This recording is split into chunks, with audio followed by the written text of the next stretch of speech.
Okay, thank you all so much for joining us today at the Matheson History Museum. We are really excited to share the launch of our book that we created in partnership with the Writers Alliance of Gainesville, Local Lives in a Global Pandemic. My name is Caitlin. I'm the Executive Director of the Matheson History Museum, and I'm really delighted that you're all here with us today. Just a couple of housekeeping things before we get started. We don't want our COVID book event to turn into a COVID super spreader event, so please keep your masks on while you're in the building, unless you're actively eating or drinking. And we would also like to thank our sponsors here at the museum.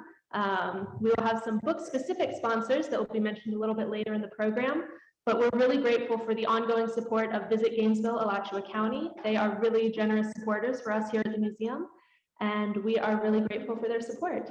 So I am going to go ahead and get out of the way and turn it over to Ronnie Lovler, who is one of the editors of this book. She's really been the go-between for us as a member of the Matheson and WAG. So I'm going to turn it over to Ronnie, and she will be.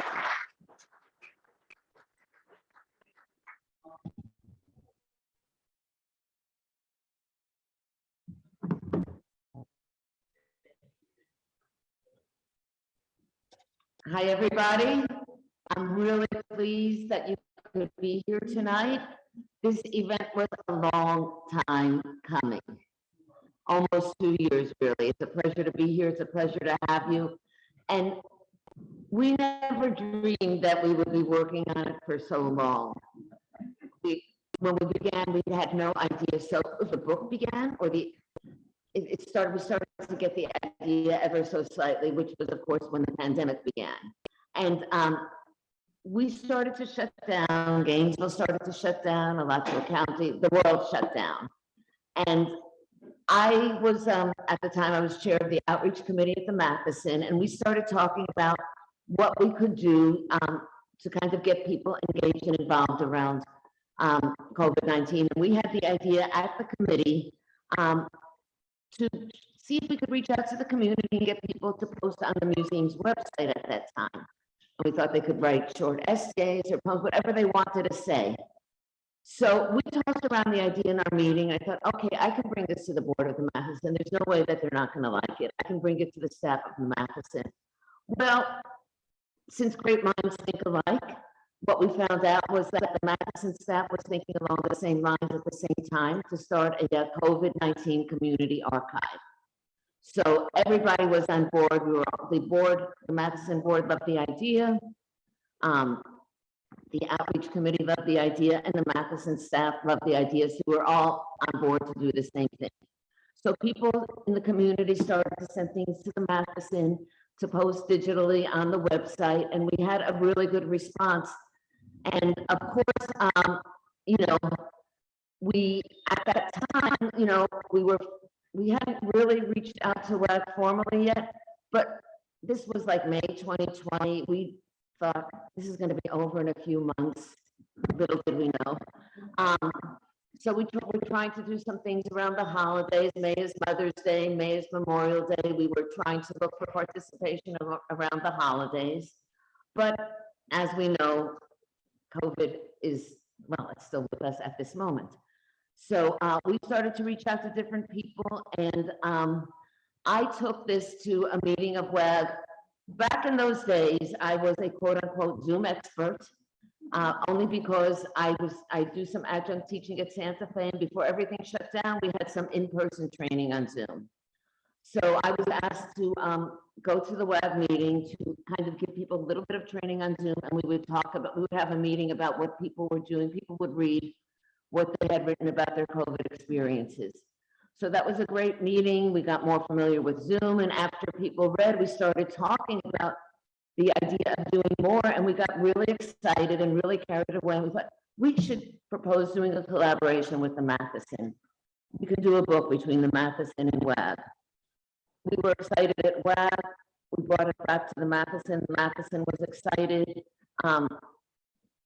A couple of us agreed to be editors, and that would be myself, Charlie Cobb, Pat Caren, there's Charlie in the back with a green mask. Pat's here up front, and you'll be hearing from everybody, and Mallory O'Connor.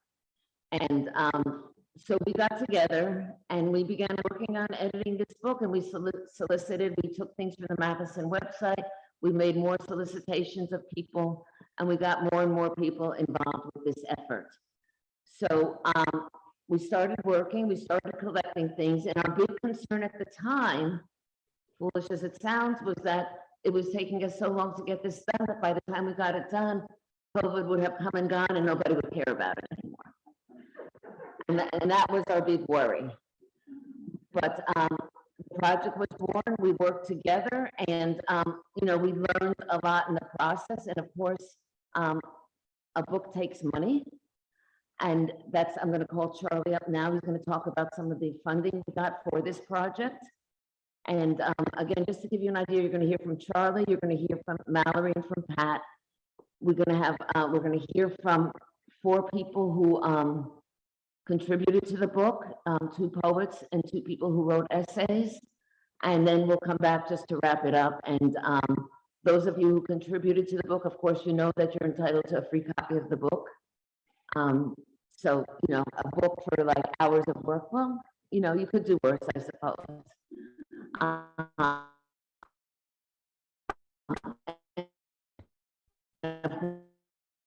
course, there's more books for sale.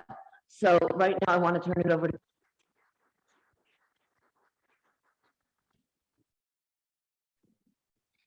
to make light of the process, but it occurred to me as Ronnie was talking about us working together. You've seen that latest Beatles documentary, Get Back. It's not that we're that talented, but it's very protracted, very interesting process of compiling this effort. So anyway, the reason I want to acknowledge all of those who supported this project. That includes providing funds to Archway Press, who actually compiled the book, as well as the monies that allowed all of the contributors to the volume to get their own free copy. And there are a lot, I forgot the number, I'm sorry, I think it's around 55. There's a lot of contributors there. Very, very impressive effort. So first and foremost, is Satchel's Pizza, through their Satch Grant program, provided a very sizable chunk of our funding. So a big shout out to Satchel's Pizza. Other generous contributors included the City of Gainesville's Department of Parks, Recreation, and Cultural Affairs, Russ Etling, the Cultural Affairs Manager for the city, and finally, our respective organizations, the Matheson History Museum and the Writers Alliance of Gainesville, were incredibly supportive in terms of logistics, time, and money, and we can't thank them enough. And there's another group we'd like to thank, and that's the writers and artists who sent us your contributions. You shared with the editorial team your pain, your sorrow, your optimistic viewpoints, sometimes your humor, and most importantly, your compassion.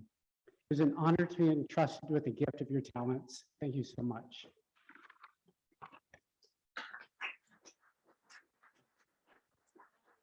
Next up is Mallory O'Connor. Oh, there you are.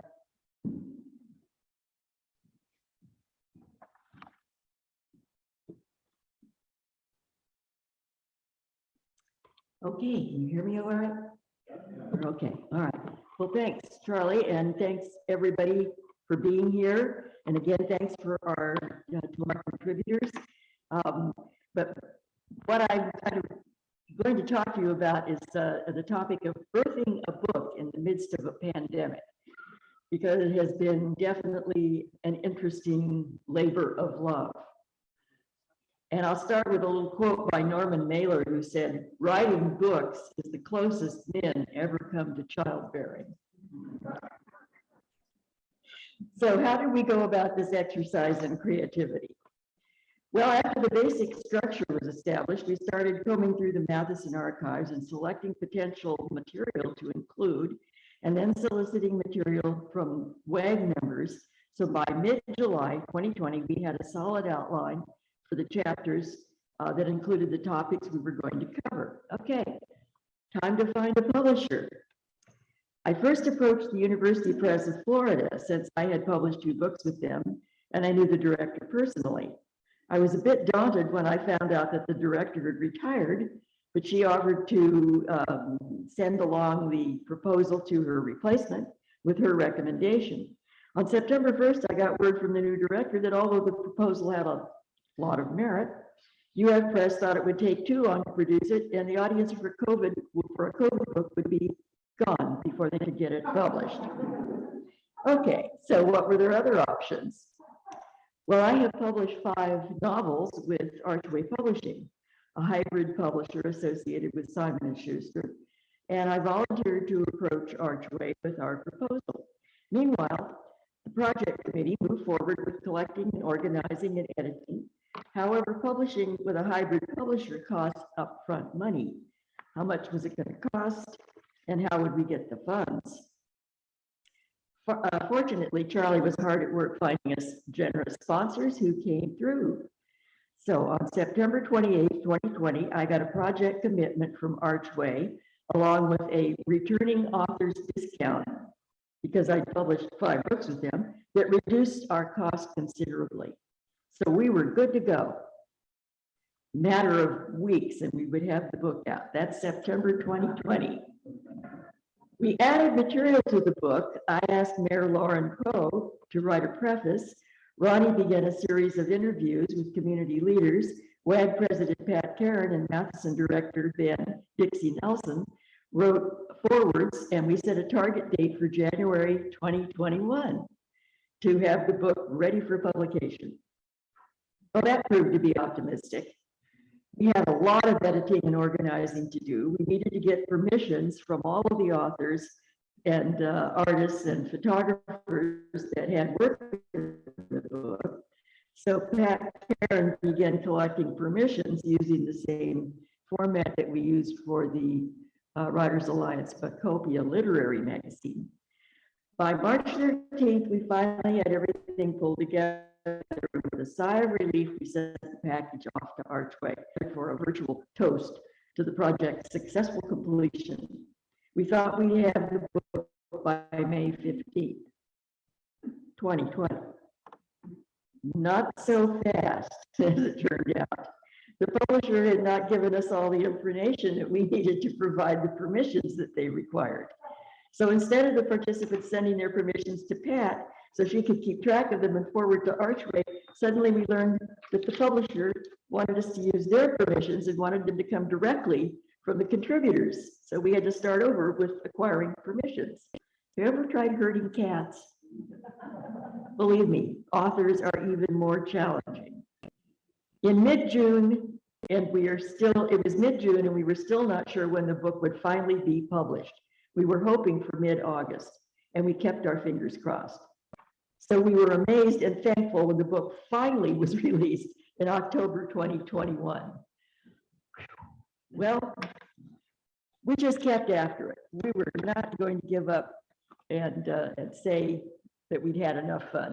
And so the successful completion of the book, and I must call to your attention the beautiful cover done by my husband, John O'Connor. So we finally had our book out.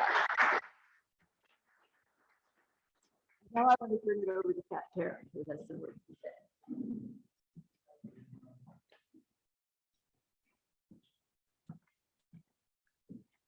As Ronnie said, we started with material Matheson had already collected and asked for contributions from WAG members. But we wanted a wider variety of voices from as many parts of the community as possible, from people who weren't necessarily professional writers. We also wanted more diversity in race, economic class, and age. This required that we reach out beyond the writing community and ask our contacts to reach out also. By doing so, we collected stories from nurses and therapists, victims and their families, students and teachers, parents and grandparents, community workers, and musicians. Visual artists made both written and graphic contributions. We heard from a poll worker, a bird watcher, and even from a woman in prison. These contributions came in the form of poetry, personal accounts, creative nonfiction, paintings, photography, and mixed media. We were very pleased with the community response. People wrote about how quarantine was affecting themselves personally and impacting their relationships with their families. Many expressed fear for the health of their loved ones. Students were frustrated that they were missing out on rites of passage, such as prom and graduation.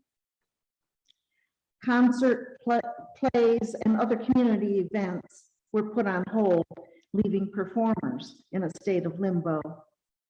Uncertainty about what the future might hold pervades many of these accounts. Coping mechanisms varied. Some folks took a philosophical approach, finding meaning and even hope in their experiences. Others responded with humor, often dark humor.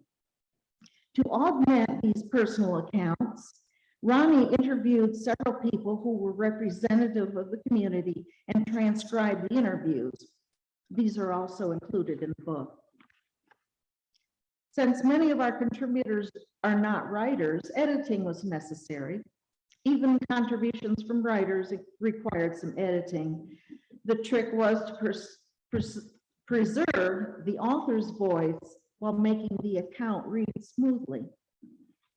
If I made changes other than spelling and punctuation, I emailed my edits to the contributors for their approval. Some submissions exceeded the 1,000-word limit. Oh, don't we wish? The 1,000-word limit, and had to be pared down without sacrificing the meat of the story. This was a lot of work, but it was also rewarding to be able to bring these stories to life and present them to the public. It is very important that we record and preserve these thoughts, emotions, and experiences by ordinary people. Newspaper accounts and government reports can't change our lives, and we can't ignore it. Personally, I knew about the 1918 influenza pandemic only through historical writings. My family members who had been alive at the time never talked about it. I thought they lived in communities that the pandemic had bypassed. Since then, I've learned differently. Some of them likely had been victims of the flu, and one actually died. Being victims undoubtedly influenced how they led their lives afterward and explains aspects of their characters and the decisions they made. I feel cheated that I wasn't able to gather their stories while they were still around to tell them. We owe it to our posterity to preserve the memories of this past 2 years, and especially the lessons we've learned from it. And now I'll let Ronnie take over again.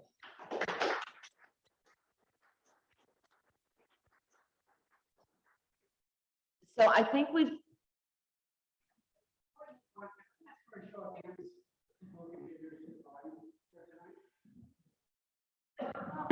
Yay. Yay to all of you, really. And that's what I think that's really important about this book. We have a document now that years from now will talk in many different ways about what we experienced as a community in going through this pandemic. And you can, when you read through the book, you'll see there's such a variety of statements and ways that people express themselves through poetry, through their essays, through photos, through art. And I think that this is something that is so wonderful to have. And I just want to thank everybody who contributed again one more time for doing so, because it's not easy to put yourself out there, as we all know. So in that vein of putting ourselves out there, we're going to hear from a few of the contributors, and I'm going to hear from 2 poets and 2 people who wrote essays. So first I'm going to call on Richard Gartee, who has a poem, and I will tell you after Richard, we'll hear from Bonnie. I'm having a senior moment, Bonnie. I suddenly. Ogle, yes, I was going to say Vogel, I don't know why. Then Jim Harper, and then we're going to close with Anne-Marie Magnin as a reader, and then I'll just come back one more time briefly to thank you also, Richard.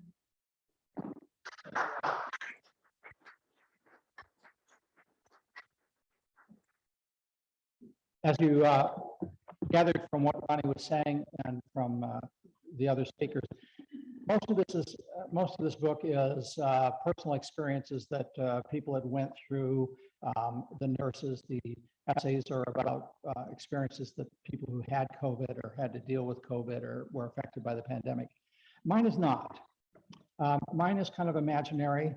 I looked at what we were doing and I thought, well, okay, so who's not represented here are the children. And what does it feel like to have all this going on and you don't, what in the world has happened here? You know, so that's, my poem is called On a Shady Lane.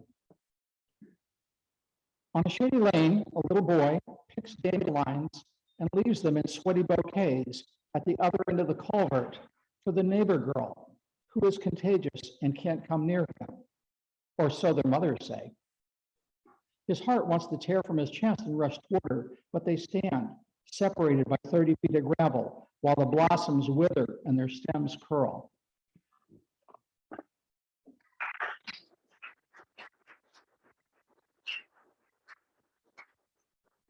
I just want to, before Bonnie starts, I just want to say we have an additional poet who we'll hear from after Bonnie. Sam Richardson is with us, so we have a new order now. Well, it's not really new, but Bonnie will speak, then Stan will read his poem, then Jim Harper, and then we'll still close with Anne Marie. So take it away, Bonnie.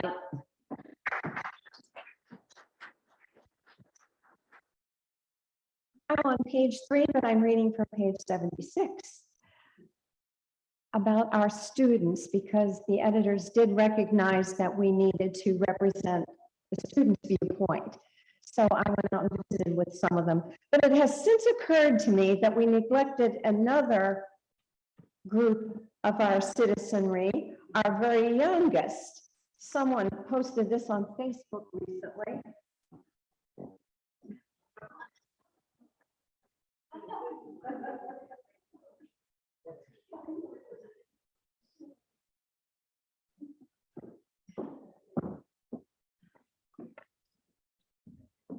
Back to our students.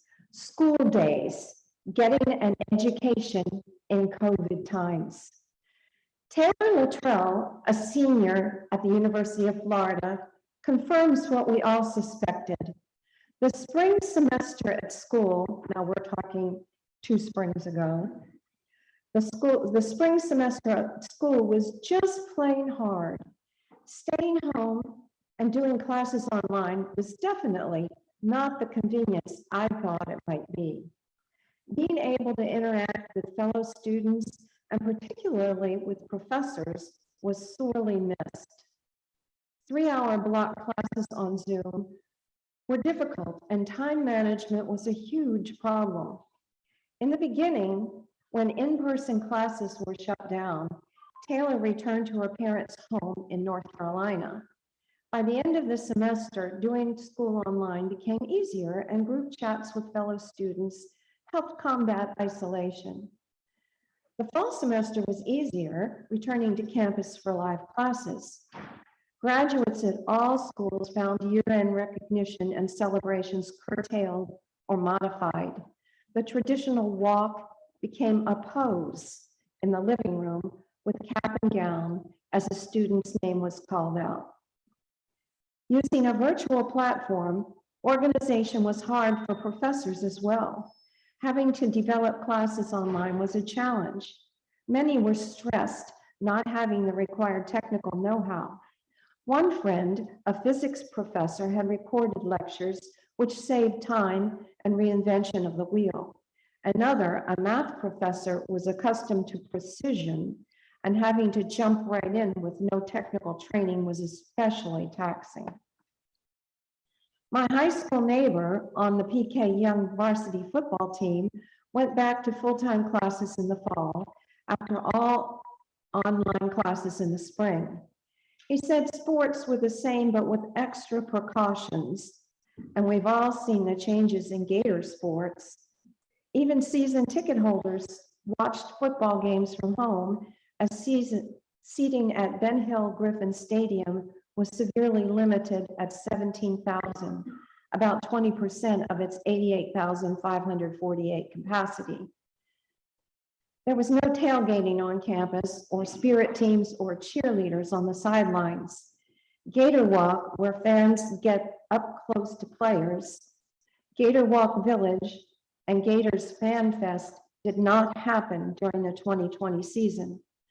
However, like other college and NFL teams, fans had the opportunity to be there, well, for their faces to be there. For $99, a fan could purchase a 2 3/4 foot tall cutout of themselves, which was fastened to a seat for all the home games. While recorded fan noise was played by some schools, Taylor attested that all games this year were calmer, quieter. Even the Cotton Bowl in Texas, where she and a friend drove, was quieter. Fans were seated in pods with those who had purchased tickets together, seated together. Generally, the student perspective on life during the pandemic is the same as that of the general population, and well voiced by Lake Superior University.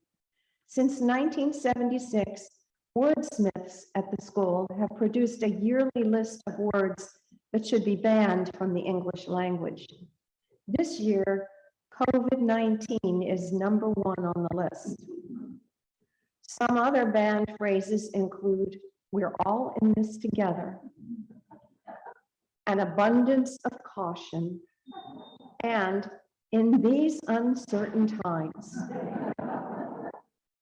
All in all, the COVID experience for students and everyone else has been unprecedented. Oh, pardon me, the word unprecedented was also banned. So take it from our youngest citizens and make sure that you continue to maintain your 6-foot distance and wear your masks. Thank you.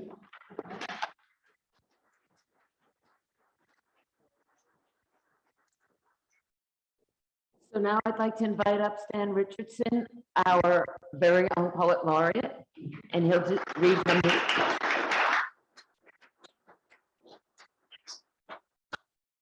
Good evening. These poems are entitled Quarantine. Quarantine number 1, Quarantine number 2, and Quarantine number 3. And it's my first time visiting these poems since I wrote them, so bear with me. Quarantined. The other day, a group of us quarantined, ventured out to stroll down any town, Main Street, USA, standing 6 feet abreast, cautiously across the ghostly thoroughfare, no longer teeming, unrecognizable in our absence. It looked more like an eerie, abandoned movie set. The youngest among us pondered aloud. Is this for real? When will we awaken from this dream?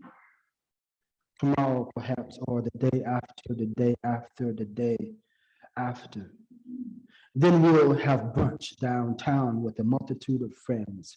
In the evening, we'll have an early dinner at our favorite spot.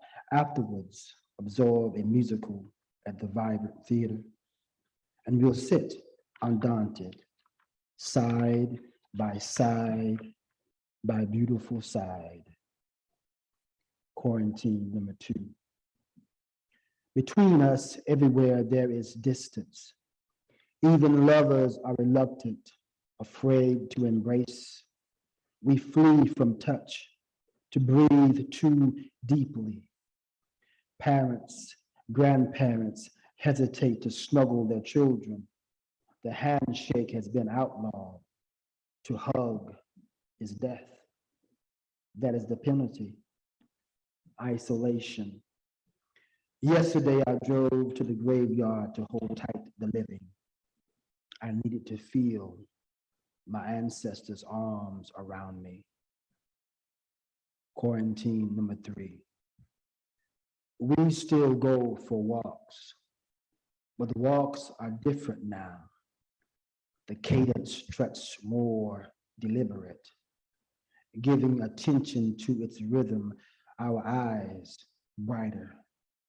Even the breeze, the texture of trees, the color of leaves, the birds' song amplified. How the different houses lean, things left out front on the lawn. Our journey now, vivid, alive with feeling, much more blessed since our neighbor's untimely departure. Thank you.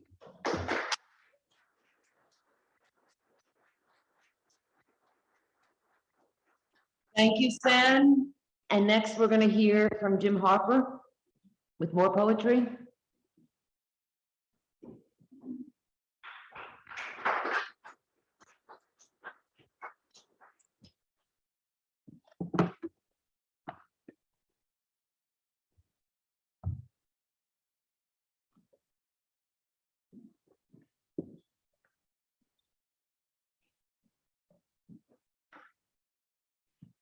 Punching bag clown.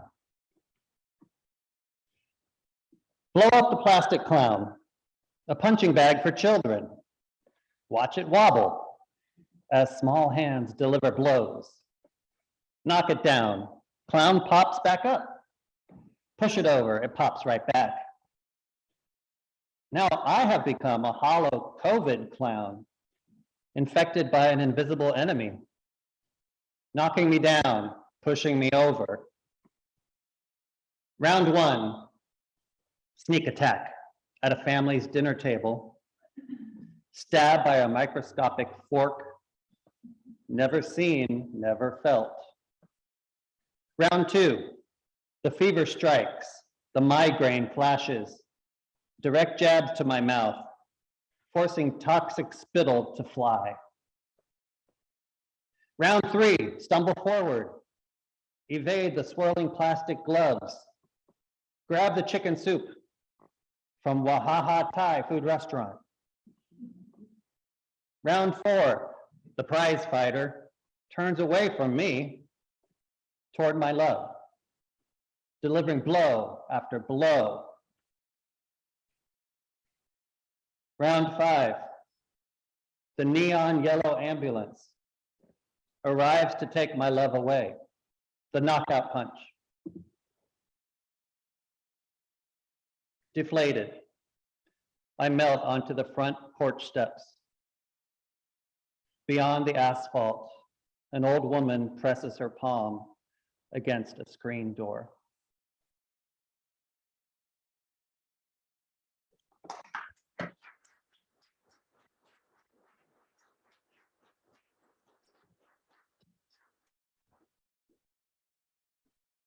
Thank you, Jim. And finally, we're going to hear now from Anne-Marie Magny.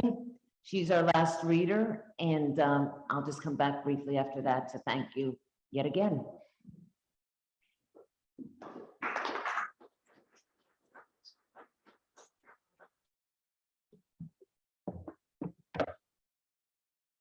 You'd think after 21 months you could take a mask off with ease, right? In the beginning of quarantine, my husband and I are hunkered down, obediently staying home, out of harm's way. A wonderful neighbor does our grocery shopping. We leave the house only when absolutely necessary in order to avoid contact with anyone who isn't us. This sounds like many people's new normal, right? Mundane, boring, we're minding our own business to avoid any problems. But wait, there is no reward for the diligent. Here's what has been going on with us during lockdown. Here's what we had to put up with, starting with week 1 in mid-March. The first thing to poop out on us, pun intended, was the bidet attachment. We got to the bottom of the problem and ordered a new one. One night, both television sets stopped working simultaneously. No lightning strike, no power outage, just black screens. My husband fiddled with the one in the TV room and managed to get it up and running, but the one in the bedroom remained fast asleep. A few weeks later, the DirecTV tech performed some expensive ritual and got it up and running. In the meantime, the scheduled maintenance on my car revealed it needed a new tensioner. A what? The replacement caused some tension of its own when we saw the bill. My husband's computer took a nosedive, so it got a new hard drive, and not to be left behind, my laptop had an aneurysm and needed costly surgery. The washing machine began making noises unlike anything we'd ever heard. Turns out these were the sad sounds of mechanical death. No way to fix it, had to buy a new one. Suddenly, the kitchen faucet was wiggly. The base slid from side to side when you turned it on, and water leaked into the cabinet below. More water went down than up. Parts are on back order, naturally. Then the salt chlorinator for the pool no longer made salt water. No swimming allowed. Paying a big repair bill was totally acceptable, though. I lost a crown on a molar and swallowed it. No additional information forthcoming. Let's just say I made a good impression and have a new crown. One of my tires became very good friends with a nut and bolt, not repairable, needed a new tire. At 4 a.m. one morning, my husband threw himself out of bed. He dreamed that he had fallen into a raging river while walking along an icy trail and was trying to grab the shore to climb out. That escapade earned him 7 stitches over his right eye and an awful 8-inch gash on his right forearm. Both healed just fine. The irrigation system became the irritation system, spraying water on the street and the driveway. Several sprinkler heads and some other mechanism had to be replaced by pricey professionals. Well, the water was perfect, but the pool had a leak. Obviously, it talked to the kitchen faucet. Estimates on hold for now. Our security alarm decided that we needed to get up at 3 a.m. a few mornings in a row. A tech came out, replaced some of the contacts. That kept the peace for a week. Another tech visit put the problem on hold a little bit longer, and the third time was the charm. Parts for the faucet arrived, but they didn't solve the problem. New faucet on order. As a reminder that we cannot go out and shop freely like we used to, someone used our credit card for us. The replacement card arrived the day after we were notified, but in the meantime, a few automatic payments were declined, and my inbox was laced with subtle threats. My husband's car's side view mirror fell off, just fell off. It was caught by the wiring, and the handyman who installed the kitchen faucet fixed it. Good thing we needed a new faucet. I think we're off the calamity carousel now. It's been weeks since the last. Please be the final event. Most people would like to resume normal lives, even if it's a slightly different normal. So would we. Normal did not include 17 costly fix-ups in 9 weeks. I'm definitely counting our good fortune. Oh wait, the fortune now belongs to other people. Let's just say we're grateful to be healthy, especially after having to interact with so many people as we try to avoid interacting with people. However, I have to add, I could have done with a lot more boredom and a lot less excitement. This has not been the quarantine I expected.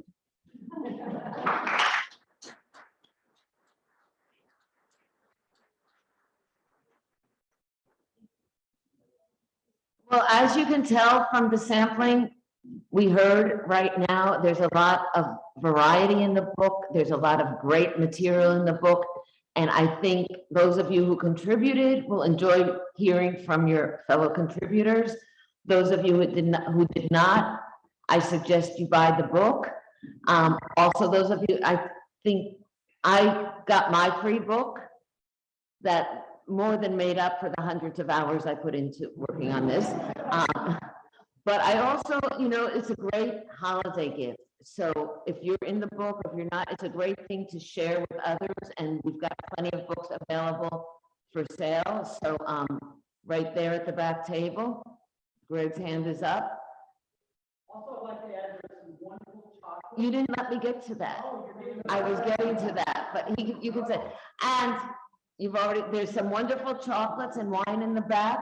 So we invite you to mingle, to talk with each other, get books signed if that's what you care to do. But I want to thank everybody who contributed for doing so. It was great to have your participation. This book would not have been the book that it is without you. So we're really grateful for that. And we're really grateful for everybody who showed up tonight. So thank you again. Thank you to everybody. And now pass on to have some refreshments and get some more books.